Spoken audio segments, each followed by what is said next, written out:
con Willax. Hemos dicho en más de una oportunidad que lamentablemente la criminalidad está presente en todos los distritos de la capital. Ahora ha ocurrido en la urbanización Tambo de Monterrico. Vean ustedes cómo estos delincuentes aprovechan cuando los dueños de las viviendas salen o incluso ingresan a sus casas precisamente para atacar en ese momento. Es la delincuencia entrando a sus casas. Ampones a la expectativa de la salida o llegada de residentes en viviendas de Surco para cogerlos desprevenidos y arrebatarles sus pertenencias de valor. Estamos totalmente expuestos, como dices. Pasa un automóvil, si es con lunas polarizadas, empezamos a temer. ¿Por qué? Porque están al acecho. Es la urbanización Tambo de Monterrico en Surco. Estos delincuentes armados someten a esta pareja que estaba por salir del edificio. El intento de las víctimas por protegerse en su vivienda es en vano, puesto que los malhechores ingresaron con ellos y perpetraron el robo. La esposa ingresa al edificio para protegerse, pero eran dos delincuentes armados. Uno de ellos ingresa siguiendo a la señora y también le roba al esposo, roba a la esposa. En realidad, todos totalmente desprotegidos. Momentos antes de darse el atraco a la pareja en la entrada de su inmueble, la misma camioneta que trasladó a los delincuentes iba atrás de un auto que pretendían asaltar. Evidentemente ese vehículo estaba siguiendo a otro, entonces para robar, naturalmente. Pero se percataron de que la oportunidad estaba al momento de pasar frente al edificio. Voltearon en U y robaron. En la entrada de otra vivienda, en la misma urbanización, ocurrió algo similar. Una mujer ingresando a la recepción del edificio y tras ella, dos criminales armados y con pasamontañas, quienes sin contemplación alguna le arrebataron todo lo que pudieron. Asaltos que llegan hasta la puerta de su casa.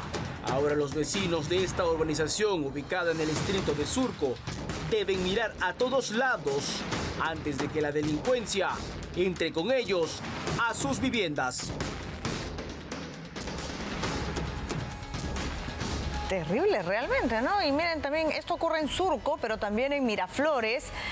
Hay una pareja que descansaba en un parque cuando de pronto se ve sorprendida por un delincuente que llegó para robarles el celular. El amor los tenía profundamente dormidos y el ladrón ya tenía todo bien calculado. Mientras los protagonistas se entregaban a los brazos de Morfeo, el ratero, de manera sigilosa y con pasos de terciopelo, se acerca a los jóvenes tórtolos. Mientras se acercaba, iba mirando al joven que se encontraba tomando la siesta en compañía de su amada. Y luego se echaron y de repente, no sé, se quedaron dormidos. Y esta situación fue aprovechada pues, por este individuo, ¿no? Que logró visualizar que en la mano llevaba un celular costoso, ¿no? Finalmente, tras 3 intentos, pudo ejecutar su jugada maestra. De manera sutil, extrajo el celular sin despertar a nadie. Muy discretamente fue la sustracción de este teléfono celular. Por el valor que tenía, no quería fallar, seguramente. El hecho ocurrió en el parque Juan Carocio, en Miraflores. Todo el accionar del malhechor fue captado por las cámaras de videovigilancia del distrito, por lo que serenos ya se encontraban tras sus pasos. Ellos fueron los que detectaron casualmente que esta pareja primero se había sentado, ¿no?, a este parque un ratito, y en vez de desplazar a un sereno para que vean, porque normalmente no se echan ahí, no se sientan a conversar. El sujeto fue identificado como Kevin Castillo Vargas. Tras la intervención, la policía le encontró otro celular que también sería de dudosa procedencia. El detenido fue puesto a disposición de la comisaría de Miraflores para las investigaciones. Pues Bueno, vamos ahora hasta San Martín de Porres, porque aquí los delincuentes también están asaltando y como vemos en imágenes, lo están haciendo en manada. 4 delincuentes armados ingresaron a un chifa en la zona de San Diego y asaltaron a todos los comensales. Los delincuentes irrumpieron disparando al aire para intimidar a los presentes. Luego exigieron que entregaran sus pertenencias. Tras efectuar este robo, los sujetos huyeron del lugar por la avenida Alcalá, donde los esperaba un vehículo negro que los trasladó con rumbo hacia Canta, Callao. Sin embargo, gracias a la rápida acción de la policía, el vehículo fue interceptado y 5 personas fueron detenidas.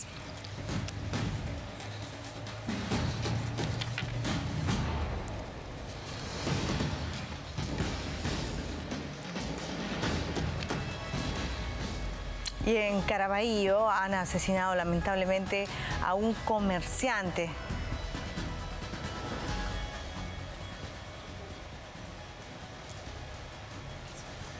Un comerciante que iba en esta avenida a plena luz del día es encañonado y lamentablemente atacado. Se trata de una comerciante que recibe varios disparos, intenta defenderse, pero ya era muy tarde. Se presume que se trataría de un ajuste de cuentas. Su esposo es chofer de combi y había sido asesinado un año antes. Bueno, hay niños que se quedan en la orfandad.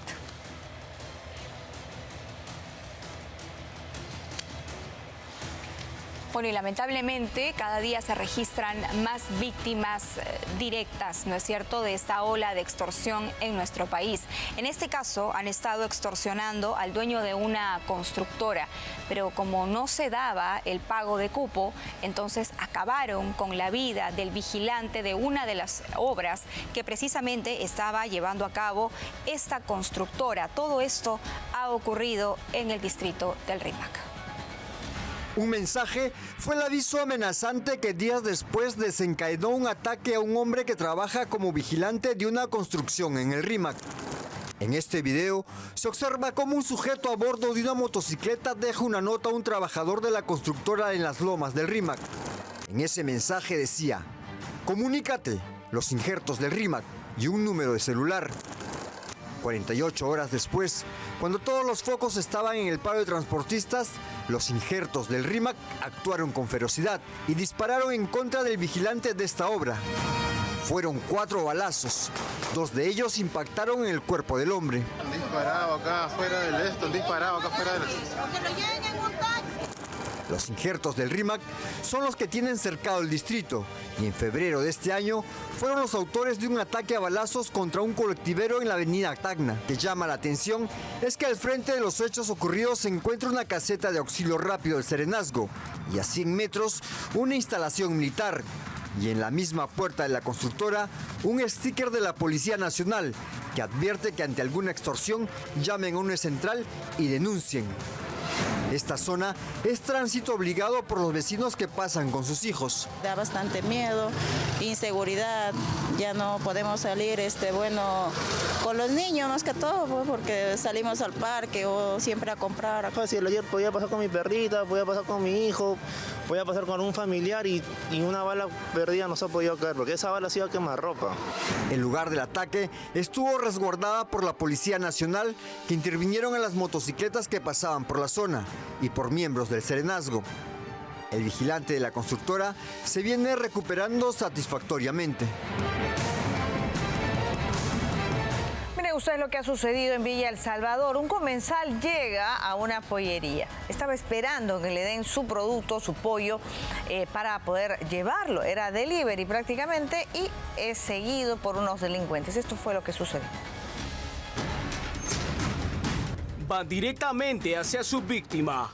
Estos zampones armados tienen un objetivo: el dueño de aquel auto rojo estacionado.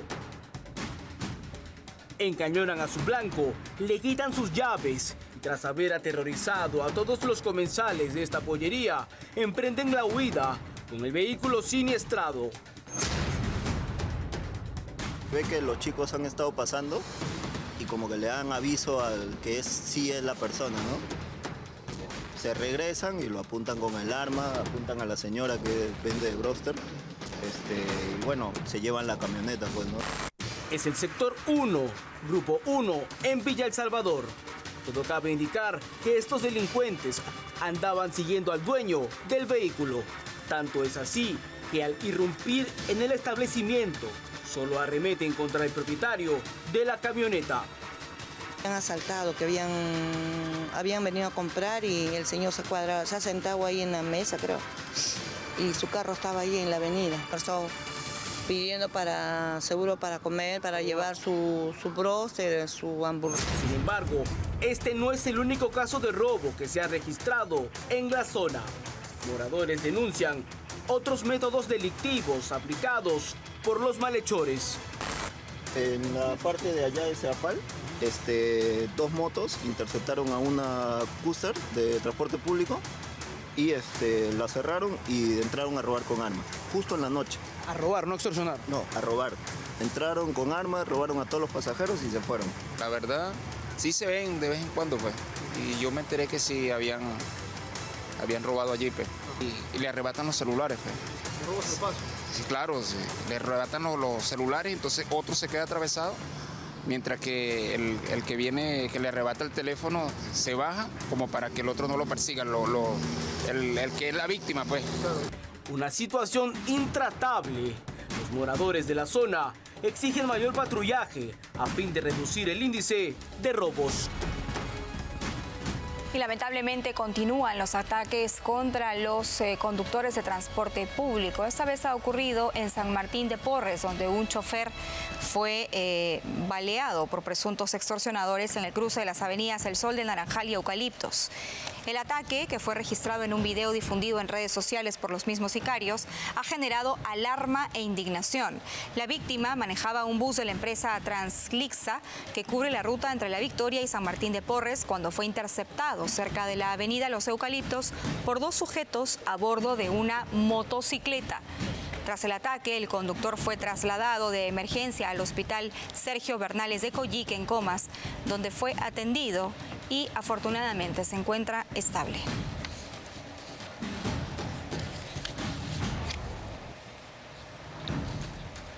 Bueno, finalmente se ha oficializado la prohibición de que 2 personas circulen en una misma moto.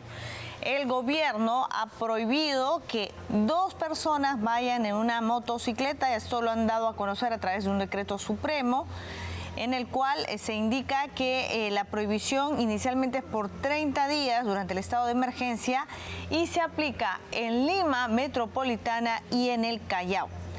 Entra en vigencia hoy y durará hasta que finalice la prórroga, es decir, hasta el 17 de mayo. Durante ese periodo la policía pueden intervenir, ¿no? Y también se prohíbe que los motociclistas porten accesorios adheridos o elementos al casco que impidan o limiten la visibilidad del rostro del conductor. Esto ya se ha oficializado. Vamos a ver cómo se da el cumplimiento, ¿no? Finalmente. Así es, se prorroga entonces también el estado de emergencia, de acuerdo a lo publicado en el diario oficial El Peruano, por 30 días calendario a partir del 17 de abril. La Policía Nacional, dice esta publicación en el diario oficial, mantiene el control del orden interno con acciones de apoyo de las Fuerzas Armadas, para lo cual la policía determina las zonas donde se requiera dicho apoyo.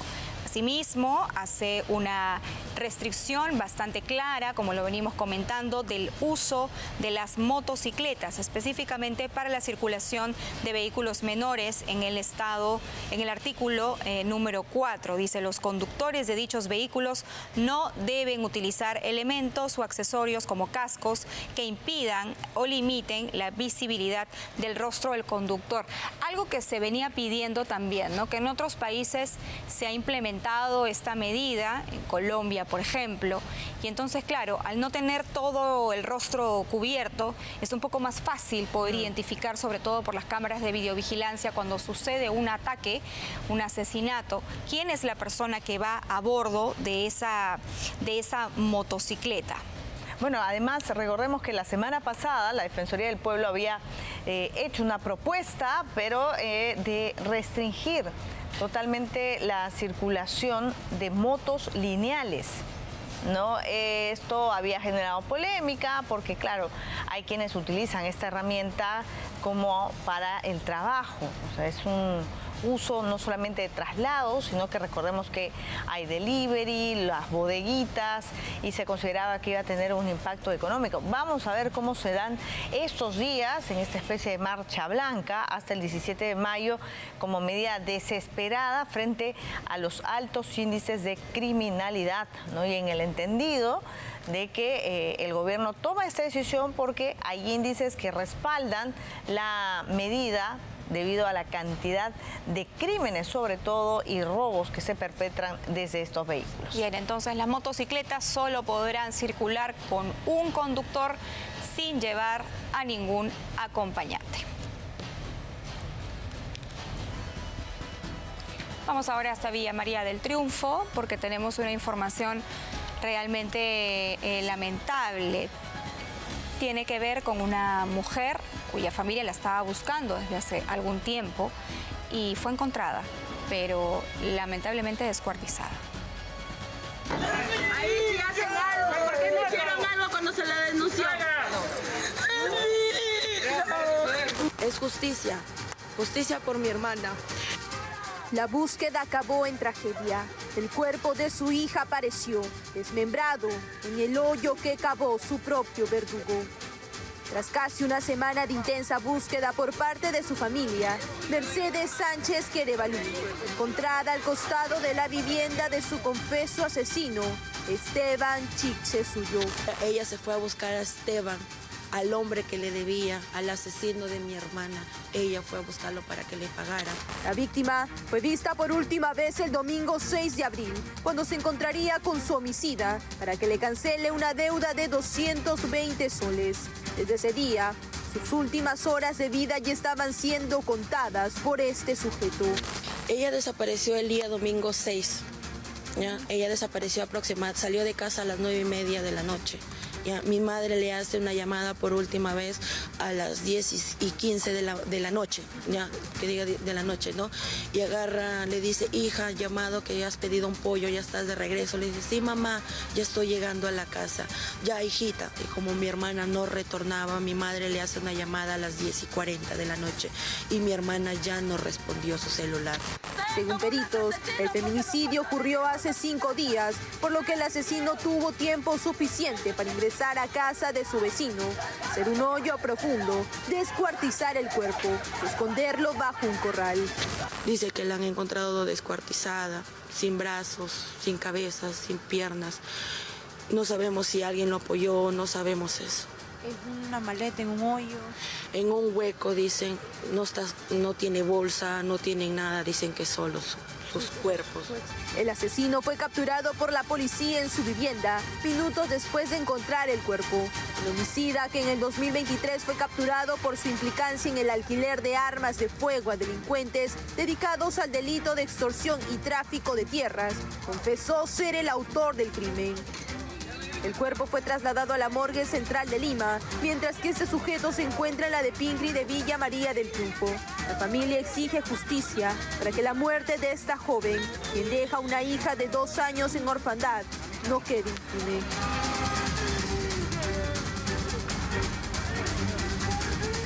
Un caso tremendo, ¿no? Tremendo que nos conmueve muchísimo por la crueldad de este asesinato, Albina. Vamos a ampliar esta información con Ángel Flores. Ángel, ¿cómo estás? Buenos días. Impresionante, ¿no? Y cuesta creer. Esta mujer iba a cobrar una deuda de 220 soles y termina no solamente asesinada, descuartizada, frente al dolor de sus familiares. Ángel. ¿Qué tal? ¿Cómo estás, Albina? Sí, es para lamentar lo que estamos reportando. Hemos llegado hasta la sede central de la morgue de Lima, en donde el cuerpo de esta mujer de tan solo 19 años, que fue encontrada descuartizada y cercenada en una vivienda en Villa María del Triunfo. Esto ha golpeado, sin duda, a la familia, que ya nosotros hemos tenido contacto con la madre y también con familiares muy cercanos que en breve deberían estar llegando hasta este lugar conmocionados, piden justicia por la muerte de una madre de familia que deja a una pequeña de tan solo 2 años por 220 soles, como lo habían anunciado. Fue asesinada por un mototaxista de 49 años que fue a cobrarle, sin embargo, se desconoce su paradero.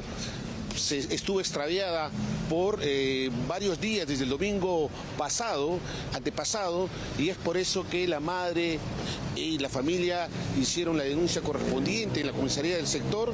Sin embargo, fue hasta ayer que recién encontraron en una vivienda al costado de donde vivía o vive el asesino confeso. Aquí estamos en la morgue esperando, compañeras, la presencia de la familia para poder tener más detalles de lo que ha ocurrido con esta lamentable y triste noticia de la muerte de una joven, reiteramos, de 19 años. Muy bien, gracias Ángel, gracias, toda nuestra solidaridad, por cierto, y que se esclarezca este hecho. Bueno, la campaña política, ¿no?, va empezando a calentar este año y hay algunas candidaturas que se perfilan claramente en el escenario de lo que podría ser el año 2026 en esta carrera hacia Palacio de Gobierno. Bueno, vamos a presentarles en exclusiva, ¿no?, una información que hemos conseguido aquí en Huilas con relación a uno de los candidatos. Hablamos del rector de la UNI, López Chau, ¿no?, que ya viendo que va a postular o que se acerca a la campaña electoral, decide que antes de renunciar al cargo como rector, de una forma inesperada, polémica, cambia el estatuto a su favor, ¿no?, básicamente. Cambia el estatuto de la universidad, aparentemente para que gente de su entorno más cercano continúe manejando administrativamente la UNI, mientras él se dedica a postular a la presidencia del Perú. Tenemos la nota. Pero en cuanto haya convocatoria a elecciones, el rector tiene pensado renunciar para acceder a una postulación. Un aspirante a Palacio de Gobierno estaría moviendo los hilos para seguir teniendo el poder en una de las casas de estudios superior más emblemáticas del país. Alfonso López Chau, rector de la Universidad Nacional de Ingeniería y líder del partido político Ahora Nación, inscrito para los próximos comicios generales, pretende colocar a sus más cercanos en el rectorado una vez que él renuncie y dé paso a su candidatura presidencial. López Chau ha logrado que se modifique un artículo del Estatuto de la UNI para que su entorno más cercano la siga gobernando mientras él postula la presidencia del Perú. Para iniciar el plan que implica modificar el artículo 55 del Estatuto de la UNI, equivalente a una constitución política, López Chau instrumentalizó a uno de sus decanos favoritos, Tito Vilches Vilches, quien según el Jurado Nacional de Elecciones figura como afiliado en el partido fundado por la máxima autoridad de la Universidad Nacional de Ingeniería. Como usted va a postular a la presidencia de la República en este periodo que viene, queríamos en este caso ver el detalle importante de lo que corresponde al artículo 55 del Estatuto, en el sentido de que requiere algunos adicionales.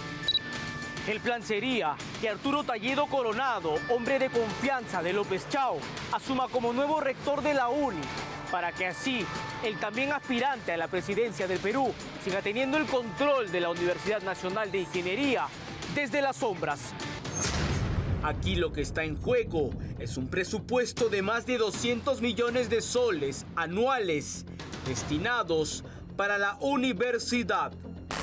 Y el puesto de vicerrector de investigación vacante lo ocuparía el decano más longevo, Jorge Butler, que en este caso también es hombre cercano a López Chau, cuando lo que corresponde es que lo asuma el decano más antiguo como profesor principal.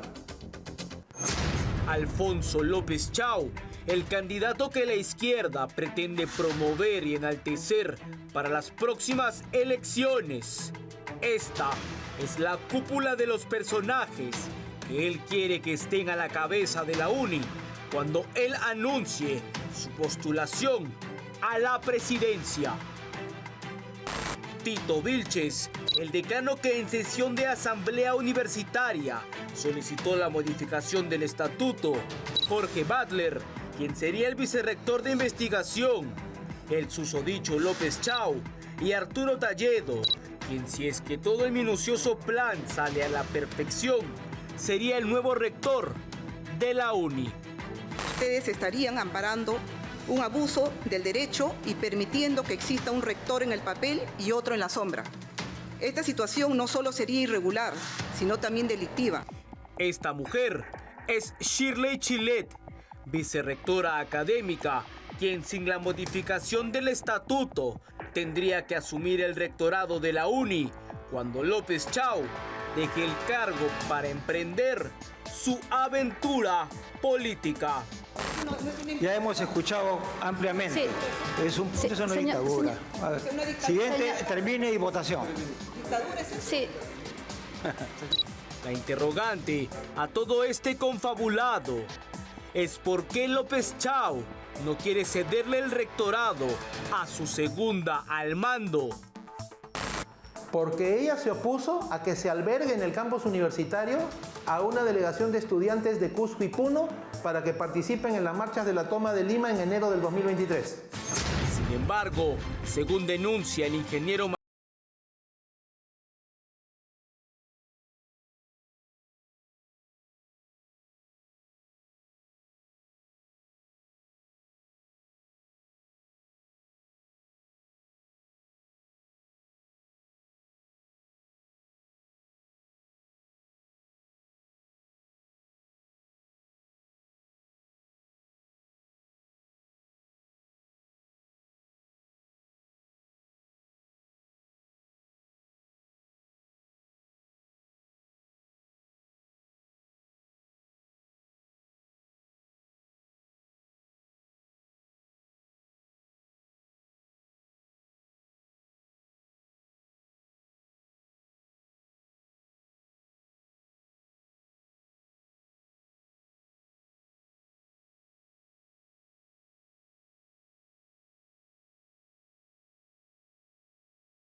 La resolución de modificación.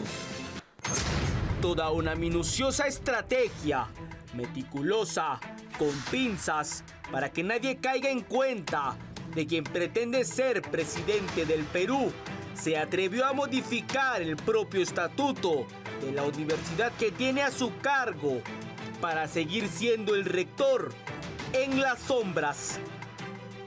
Porque hay docentes que están denunciando de que usted ha pedido mediante su decano que solicite la denuncia, que solicite la modificación del estatuto. Sígalos a ellos, pues yo no voy a declarar. Porque eso es una acusación grave, señor. No, sígalos,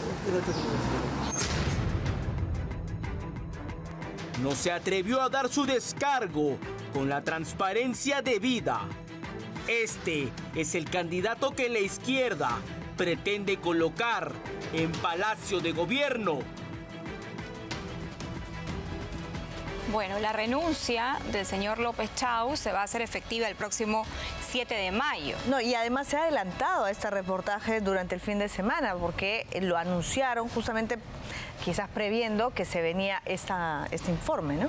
Lo cierto es que el 7 de mayo se va a hacer efectiva la renuncia. Él ha dirigido una carta a la Asamblea Universitaria. No sabemos si quizá el reportaje presentado por El Día con Willax de pronto aceleró este proceso, como mencionas, Albina. Lo cierto es que él tiene intenciones políticas muy claras. Ha fundado un partido, es el partido Ahora Nación, y por eso ha renunciado al rectorado de la UNI. Ahora, lo preocupante de lo que presenta esta nota, esta investigación, es que el señor López Chau habría modificado, ¿no?, un artículo del estatuto de la universidad para poner a alguien afín a él como su sucesor, algo que no sería regular, porque no quiere que asuma, ¿no?, la persona que está como segunda al mando, sino él quisiera mover un poco los hilos, de acuerdo con lo que nos presenta esta investigación, para colocar a alguien allí que, como digo, sea afín a él, sea afín a la forma como él ha venido manejando desde hace 3 años administrativamente la universidad. Lo cierto es que la UNI mueve además 200 millones de soles anuales, ¿no?, un montón de dinero para una de las casas de estudios más reconocidas en nuestro país.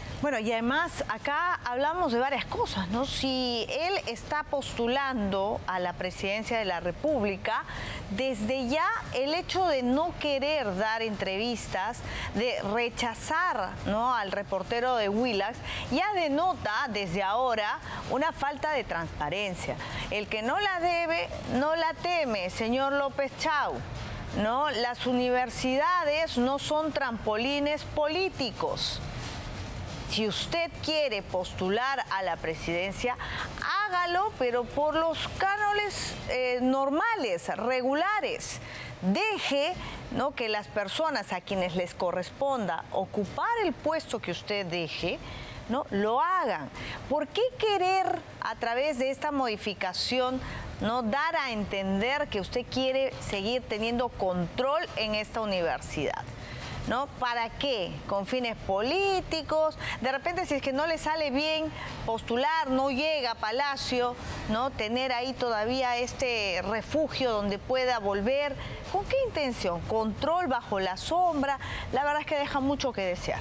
El comportamiento de López Chau a lo largo de todo este tiempo no ha estado exento de críticas. Recordemos que cuando se generaron estas manifestaciones a nivel nacional, la llamada toma de Lima, el entonces, todavía, rector de la UNI, albergó en esta casa de estudios a varios estudiantes que venían desde el interior del país precisamente para participar de esta manifestación, ¿no?, que surgió después del golpe de Estado de Pedro Castillo. La Contraloría encontró en su momento algunas presuntas irregularidades o de parte de la UNI por acoger precisamente a estos estudiantes, porque decía la Contraloría, el fin de un espacio universitario no es ese, ¿no? El fin de un espacio público, los bienes públicos no es ese, no tiene nada que ver con el tema académico, el tema de una propuesta. Sin embargo, López Chau en su momento dijo, nosotros como universidad tenemos autonomía, por ende podemos albergar a quien creamos y estimemos conveniente, ¿no? Vamos a ver cómo va este tema. Por lo pronto no habla nada bien, ¿no? Menor, ¿no? No habla la denuncia. No, es un tema preocupante, es grave, sobre todo de alguien que aspira a tomar las riendas del país.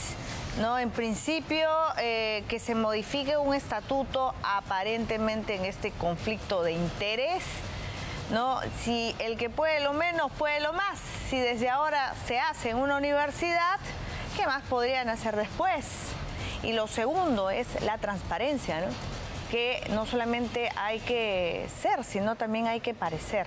Así es que vamos a estar, por supuesto, siempre atentos, y las ventanas, las puertas de Willax están abiertas, como ha sido el caso de nuestro equipo, que ha ido, lo ha buscado para escuchar su versión, y él lamentablemente no ha querido detener su segundo a dar algún tipo de explicación acerca de lo que ha sucedido. ¿Por qué esta modificación? ¿Por qué dejar a su gente cercana en estos puestos claves?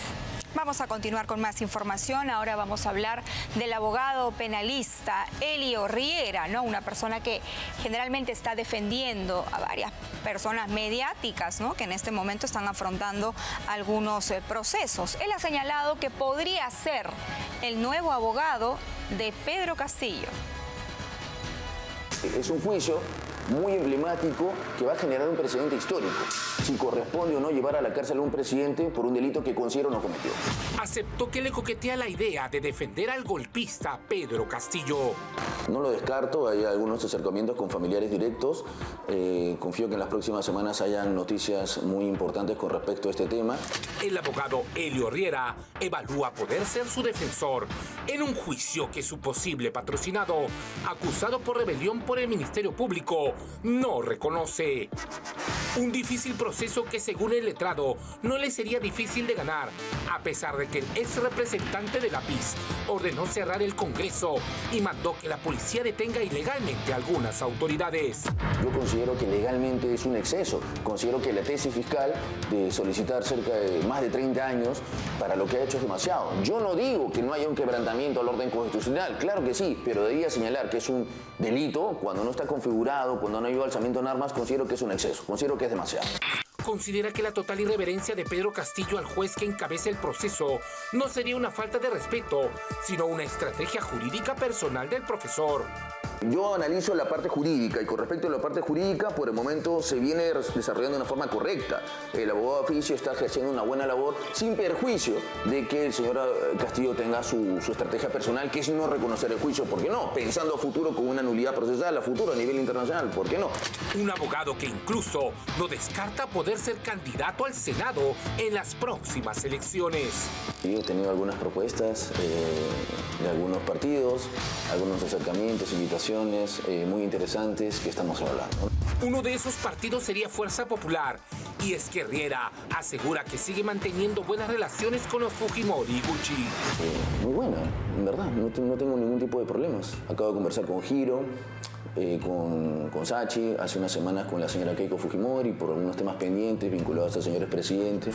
El otro partido que le habría tirado maicito es Alianza por el Progreso. Reconozco mucho la labor del señor Acuña, del señor Richard Acuña.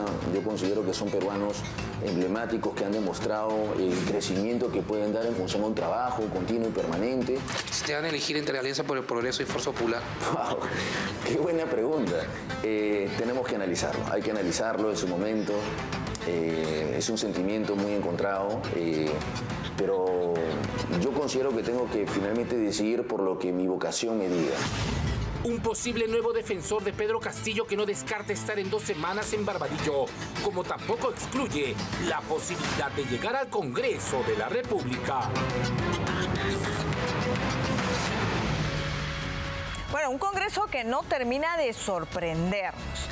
Usted, yo y los que conocemos, cuando tenemos que recurrir a los abogados por algún tipo de proceso, lo hacemos de nuestra plata y duele, porque la verdad es que entrar en un proceso judicial es bastante costoso, pero los congresistas no quieren pagar sus abogados, ¿no? Aprovechemos hasta el final, desfalquemos el Tesoro Público, porque no nos cuesta, pues, ¿no?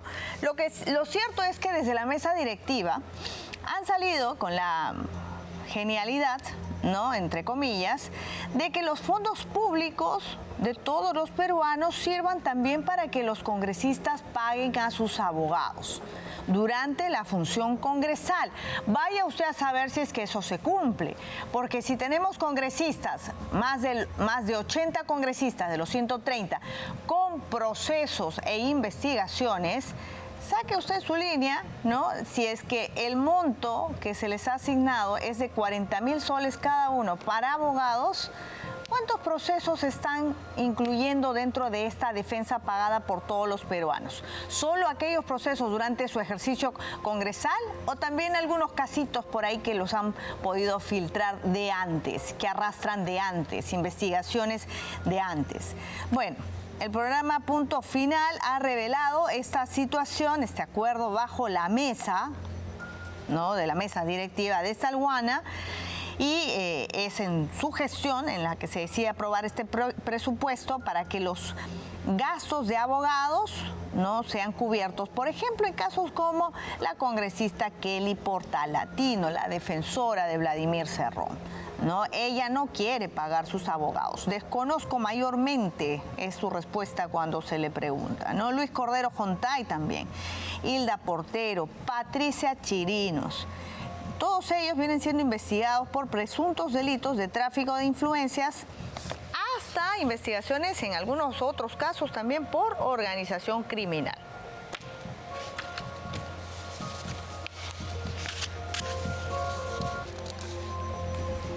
De verdad, esto es increíble, ¿no? Encima que no hacen bien su labor parlamentaria, que están acusados por hechos que ni siquiera deberían cometer porque están para servir a la nación. Nosotros tenemos que pagarle los abogados. ¿Qué tal? Vamos a hablar ahora de la presidenta Dina Boluarte, porque, claro, la Fiscalía va avanzando, ¿no?, en todas esas investigaciones por las cirugías a las cuales se sometió, y ella ha reconocido ante el Ministerio Público que al menos se quedó una noche internada en la clínica del doctor Mario Cavani tras la cirugía a la que se sometió a mediados del año 2023. La mandataria reiteró que su operación no fue un tema estético. Bueno, es el argumento que ella sostenió desde un primer momento, ¿no? Ella dice que tenía problemas para respirar debido a un tabique desviado y que se quedó en la clínica no porque lo requería, sino por una cuestión de comodidad y decisión propia. Sin embargo, según el reporte médico de la clínica, Boluarte no permaneció solo hasta la mañana del 29 de junio, como ella quiere hacernos creer, sino que lo habría hecho al día siguiente, es decir, se habría quedado por lo menos 2 noches y una mañana internada, de acuerdo a la documentación médica a la cual ha tenido acceso el Ministerio Público.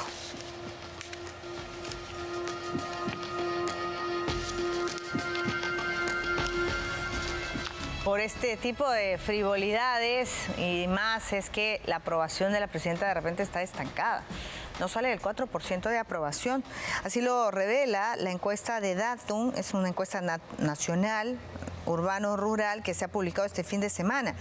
La desaprobación de Dina Boluarte alcanza el 94% en su función como presidente de la República.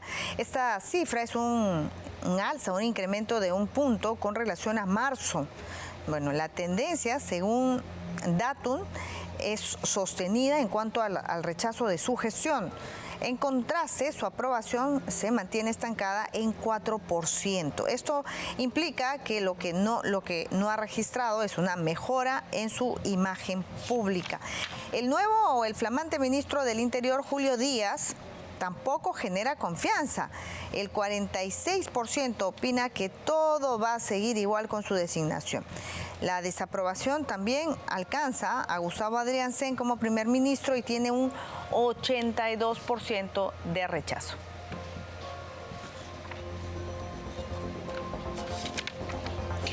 Bueno, hay partidos políticos que ya se han quedado fuera de carrera definitivamente para el año 2026. Es el caso de, por ejemplo, el ex premier Aníbal Torres, ¿no?, investigado ahora por el golpe de Estado. Su agrupación no logró la inscripción en el registro de organizaciones políticas del Jurado Nacional de Elecciones. Además, tampoco lo ha conseguido el expresidente del Poder Judicial, Duberly Rodríguez. Tampoco se ha quedado fuera de carrera. Y el último recurso con el que estas agrupaciones políticas buscaban asegurar su participación en los comicios era consiguiendo una especie de inscripción provisional mientras se resolvían las tachas que se presentaron. Sin embargo, esta medida alternativa fue declarada infundada y es así que Aníbal Torres, Ciro Gálvez también de Unidad Popular y Duberly Rodríguez no podrán continuar con sus aspiraciones políticas.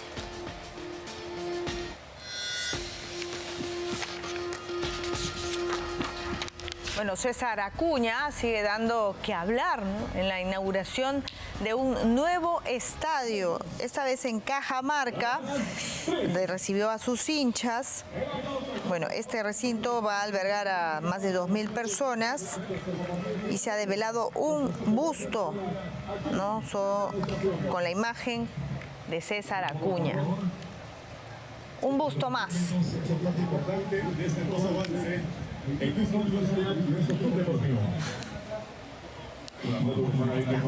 César Acuña, ¿no? El que ha dicho que para hacer amigos es necesaria la amistad. Albina, para ser amigas es necesaria la amistad. En fin. Bueno, anda muy perfil bajo, por cierto, César Acuña en estos últimos tiempos, ¿no? Ya cuando se ha iniciado la campaña electoral, este cogobierno con Dina Boluarte, del que todos hablan, él prefiere mantener perfil bajo, seguramente de manera estratégica, ¿no? Ya con miras a las próximas elecciones, que es cuando más o menos también se había calculado abril como un mes clave, donde ya cada uno empieza a ver por sus propios intereses y estos cogobiernos, vamos a ver hasta cuándo duran.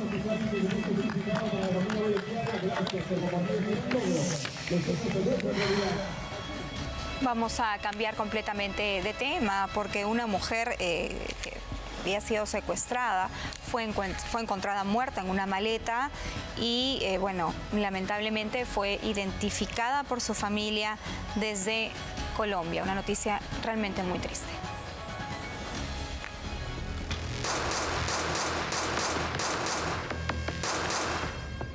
La secuestraron de la manera más salvaje para asesinarla y arrojar su cuerpo dentro de una maleta.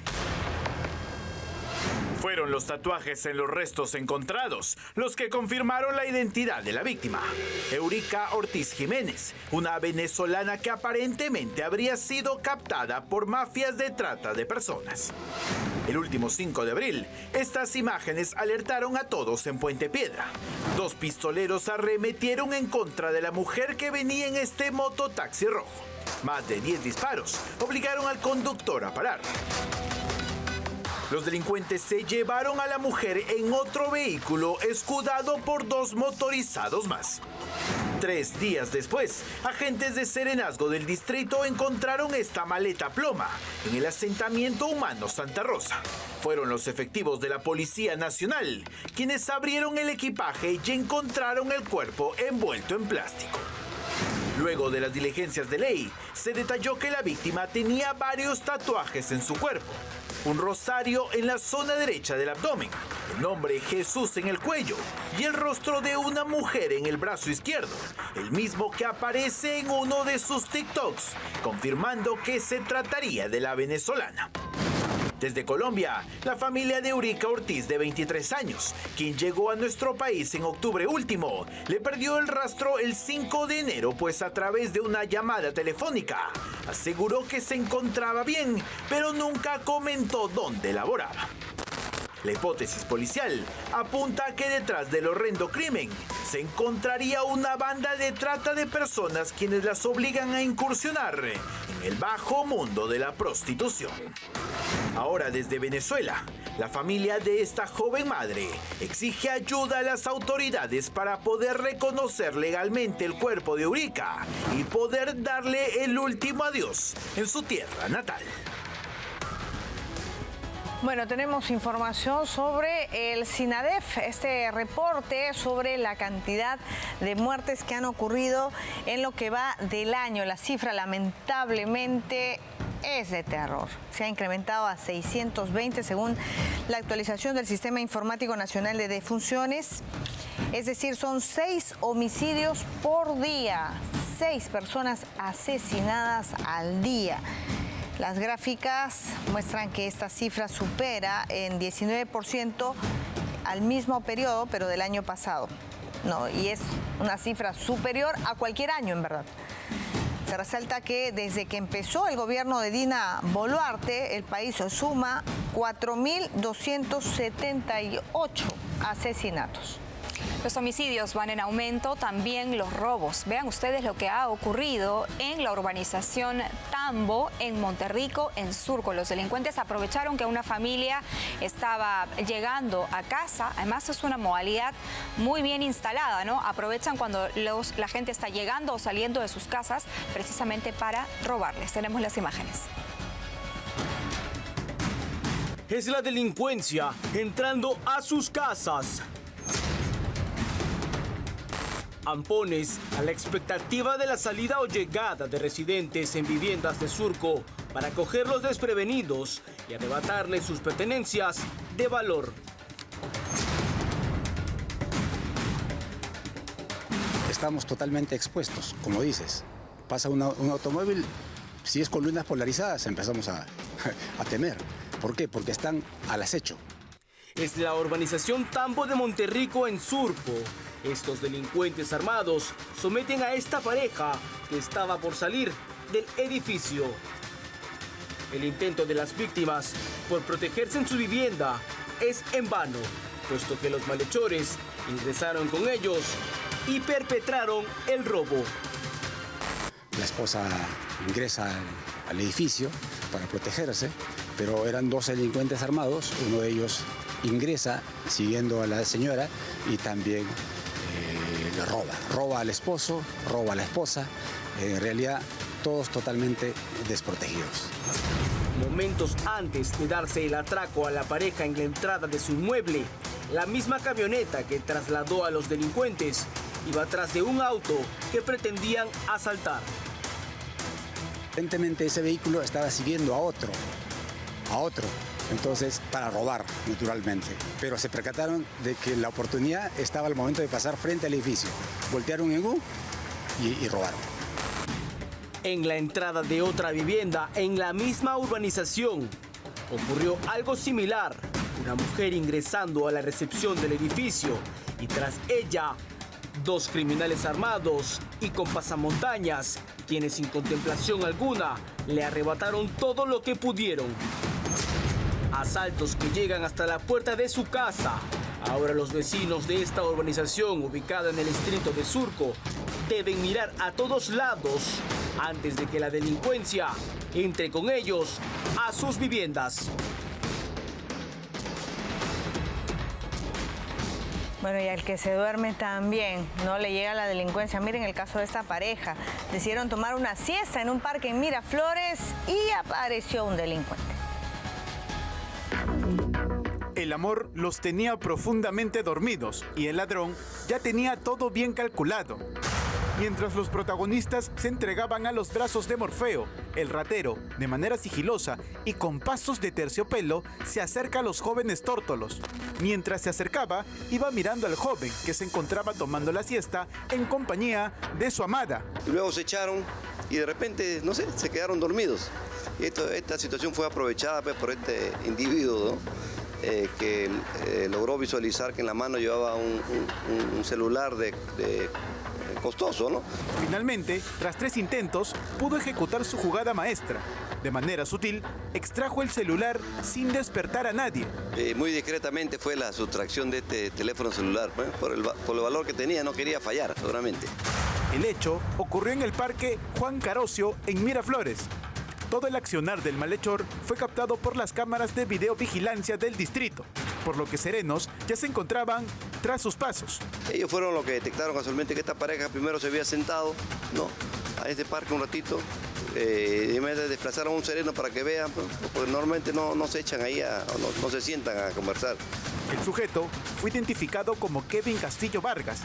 Tras la intervención, la policía le encontró otro celular que también sería de dudosa procedencia.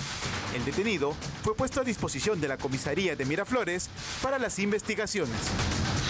Bueno, y el gobierno de Perú ha declarado duelo nacional a causa del fallecimiento del Nobel de Literatura Mario Vargas Llosa. Una noticia que nos ha conmocionado a todos porque nos ha dejado a los 89 años de edad. Hace tan solo unas semanas, el 28 de marzo, lo veíamos en unas fotografías que compartía su hijo Álvaro Vargas Llosa celebrando su cumpleaños número 89. A través de un comunicado, la familia anunció su deceso. Bueno, el mundo rinde su homenaje y, por supuesto, sus condolencias a quien fue un gigante de la literatura universal. Vamos a empezar con el pronunciamiento de Álvaro Uribe desde Colombia. Podemos poner en pantalla a través de su cuenta oficial de X. Ha señalado: ha fallecido Mario Vargas Llosa, un maestro de maestros. Nos deja obra, admiración y ejemplo. Nos deja derrotero para el futuro. Bueno, sin duda alguna lo mencionábamos, ¿no? Su obra sobrevivirá. A él es una referencia de la literatura universal, parte del boom latinoamericano. Este es el pronunciamiento del presidente de Chile. Mario Vargas Llosa fue un escritor gigante que describió a América Latina con una pluma de desgarros reales en una ficción delicada e interpeladora. Además fue un intelectual de primera y, más allá de si se concuerda o no con su ideal liberal, un demócrata a toda hora. El novelista de la lengua española más importante de los últimos tiempos ha partido la noche de ayer. Mario Vargas Llosa, su familia ha solicitado que las exequias se realicen en estricto privado, que no va a haber ninguna ceremonia pública para despedirlo. Y, por supuesto, es algo que se respeta debido a los momentos dolorosos por los que están atravesando ahora no solamente Patricia, sino también sus hijos.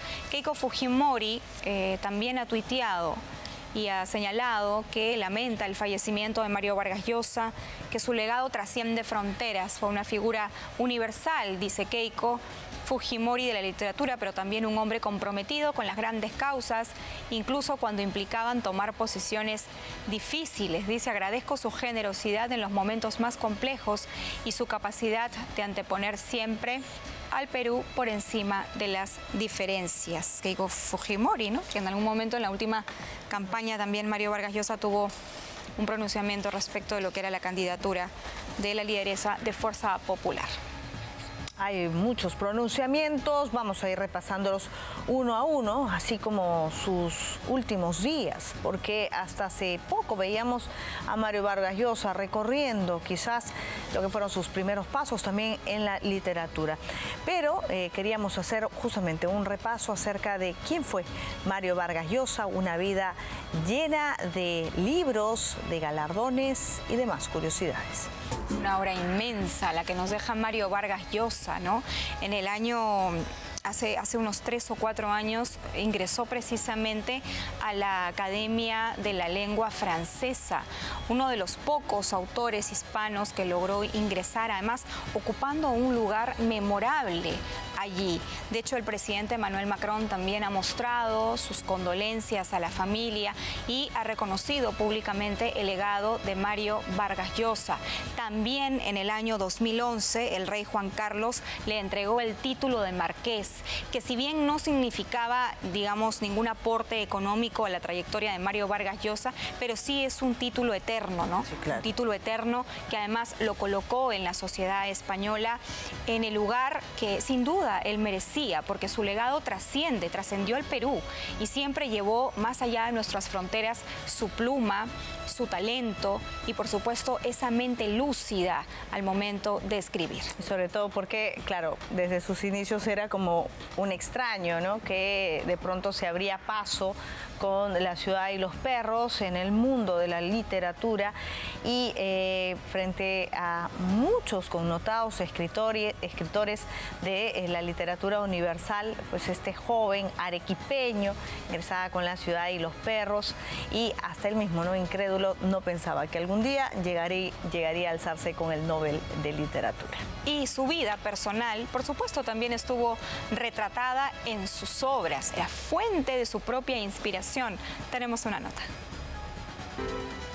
Bueno, y el 28 de marzo, apenas hace algunos días, Vargas Llosa celebraba justamente en familia con algunas personas, algunos amigos muy cercanos a él, su cumpleaños número 89. Y esas son algunas de las imágenes que se han compartido sobre esos momentos.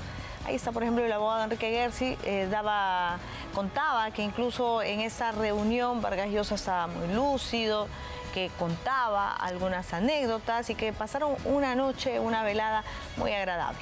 desde su casa en Barranco, rodeado de su familia. Apagó estas 89 velitas.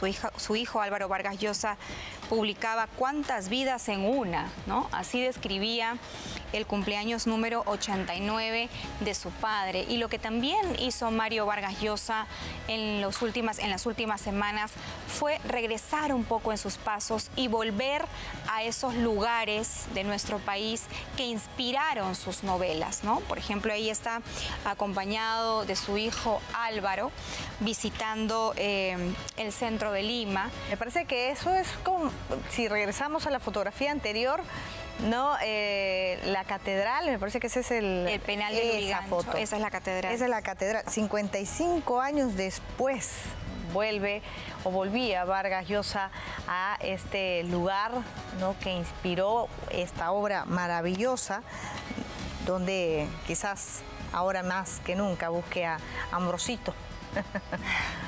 Tenemos también imágenes de lo que fue su visita, decíamos, a los exteriores del penal de Lurigancho. No sé si podemos proyectar esas fotografías. Ahí está, ¿no? No solamente el penal, sino también los alrededores, que además eran escenarios cruciales del último capítulo de Historia de Maita, ¿no? Por eso es que Mario Vargas Llosa va con su hijo a visitar este lugar y de alguna manera a recordar cómo él se había inspirado para la elaboración de sus novelas. También estuvo, por ejemplo, en Barrios Altos, me parece que es, sí, claro, estamos hablando. Esos Barrios Altos, exactamente.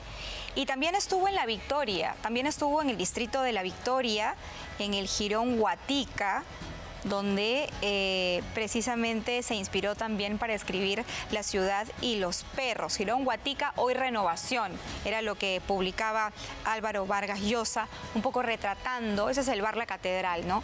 Pero estaba hablando yo de lo que había sido su visita también al distrito de La Victoria, un poco retratando lo que había sido la carrera como escritor de su padre. Ahora, con una salud bastante delicada en los últimos tiempos, sin embargo, se mantuvo muy activo, ¿no? No solamente en este recorrido que hace por los lugares que inspiraron sus novelas más importantes, sino también en actividad, ¿no? Salía a caminar, salía a hacer un poco de ejercicio. Son las 7:51, pero Vargas Llosa no solamente es reconocido ni galardonado con las novelas y las obras que deja para la posteridad, sino también por su presencia muy activa en la política de nuestro país. Y es eterno, Mario Vargas Llosa. Bueno, vamos a cambiar de tema porque vamos a regresar con un debate que va a estar muy bueno. El Congreso de la República ha utilizado el uso de armas no letales para los miembros del Serenazgo, específicamente pistolas eléctricas. Pistolas eléctricas, vamos a regresar con un debate porque este mismo empieza ya en varios distritos, varios alcaldes. Tendremos toda la información más adelante, pero antes vamos con el comentario agudo de Aldo Mariátegui en Yo Caviar.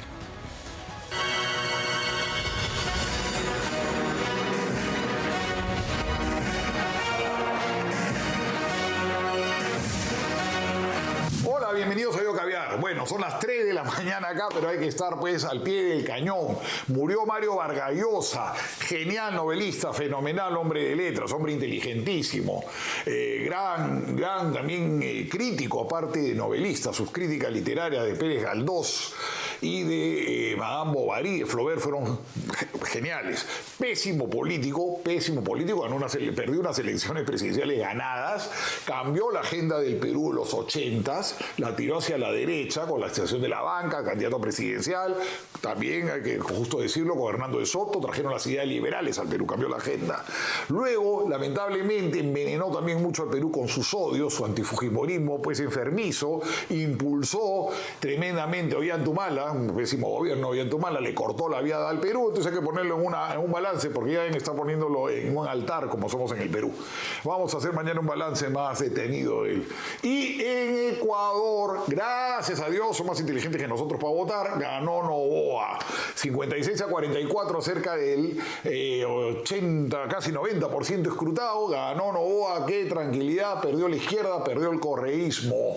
Ahora vamos a hablar de la venta de Telefónica. Bueno, la noticia noticia indiscutiblemente es esta venta sorpresiva de Telefónica a un grupo argentino, que al parecer es el mismo grupo que compró el complejo minero Volcan. Ha pagado 900.000 euros, más o menos 3.7 millones de soles. Usted dice, ¿por qué ha pagado tan poco? Bueno, Telefónica estaba quebrada. A la empresa la han acogotado todo lo que ha podido Sunat. Debe un montón de plata a la Sunat, como 850 millones de dólares. El 80% son moras. Entonces ayudó mucho a que la empresa llegue a esto. Luego tuvo problemas porque hubo una competencia pues feroz en el Perú. No hay sitio para 4 operadoras, un mercado chico. Entonces Entel cogió el mercado alto, ¿no? El de plata, el alto. Vitel, los vietnamitas, que es el ejército vietnamita, ojo, el ejército vietnamita controla esa telefonía del Perú, para que vean cómo estamos infiltrados, toda la parte de abajo, y la media la agarró fuerte Claro. Y el servicio también dejaba mucho que desear hace rato. Entonces se quiso vender porque la empresa no iba bien, se quiso vender, y el único ofertante, se comentaba que Europa, eran los chinos. Los chinos estaban dispuestos a pagar, empresas chinas. Y Bruselas dijo, no, empresas de telecomunicaciones no se venden. Entonces, mientras que en Argentina, Clarín pagó 1.200 millones de dólares, claro, no tenía estos problemas económicos, por Telefónica Argentina, y en Colombia, Millicom pagó 368 millones. Aquí pues se ha pagado nada, ¿no? Se ha pagado poquísimo, pues está en insolvencia, como le digo. Tiene 13 millones de usuarios, eso han dado un comunicado, vamos a ver. Ahora, se vendió pues hace, y ya debe haber recuperado su plata. Fue una subasta, ¿se acuerdan? En febrero del año 94, yo estuve presente, me quedé alucinado. Porque el precio base era 546 millones de dólares por la compañía peruana de teléfono, que era la porquería más grande que existía en el Perú. Y entonces ellos ofrecieron 2.002 millones, yo me quedé con la boca abierta, está en el auditorio, nadie estimaba que se pagase más de 800. Southwest Bell pagó 857 millones y GTE, otra empresa americana, 803 millones. Se vendió por una burrada. Ahora, de esos 2.002 millones, no todos ingresaron a la arca del Estado peruano. 600 millones se quedaron en la empresa para inversión. O sea, en realidad fue al gobierno peruano. Después hubo unas privatizaciones de otros tramos en Nueva York y se ganó también algo de dinero, algo que había quedado de...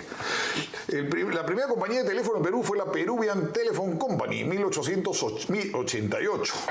Y la compañía peruana de teléfonos se constituye en 1920, ¿no? Absorbe a la Peruvian Telephone Company, tenía 4.000 líneas. Años después llega la ITT, International Telephone and Telegraph. No era muy bueno el servicio. La gente vieja me ha contado que no era muy bueno el servicio. El 60% compró la CPT. Y en 1970 viene el maldito de Velasco, el general Velasco, la dictadura de Velasco, y expropia la compañía peruana de teléfonos. Y Entel, que era la otra empresa también de telecomunicaciones, creo que era para tema de provincias. Entonces viene todo este desastre, que es una empresa pues tipo Petroperú, una porquería, llena de comechados, servicio pésimo, una basura. Yo me acuerdo que te pasabas toda la mañana, no había línea, era un desastre, tenías los rines, nada más podías ir allá. Un desastre, nadie puede defender eso. En 1994 se vendió, como les digo, pues. Ahora lo que yo pregunto es cómo quedan los bonistas, cómo quedan las AFPs, que tienen un montón de bonos de Telefónica. ¿Les van a pagar o no les va a pagar? Claro, en la cuestión concursal hay un orden, pero ¿cómo va a pasar con esta empresa pues chiquita, estos argentinos? ¿Qué cosa tienen para manejar Telefónica? Me había olvidado que ellos compraron Bell South, todo Bell South de Sudamérica, por un muy buen precio, y por eso Telefónica, Bell South fue la competencia ideal, era más lento, más lerdo, los gringos de Bell South tuvieron una suerte tremenda. Bueno, lástima que acabó así Telefónica con una venta pues barata, saliendo del Perú así apurado, dejando este problema de los bonistas. Una pena. Yo nunca le tuve esa antipatía que le tuvo mucha gente a la empresa, la vinculaban a Fujimori, la satanizaron mucho. En realidad, una empresa muy satanizada injustamente, y comparando con la porquería que había antes, ¿qué puedo decirles? Y siendo las 3 y pico de la mañana aquí en España, me despido.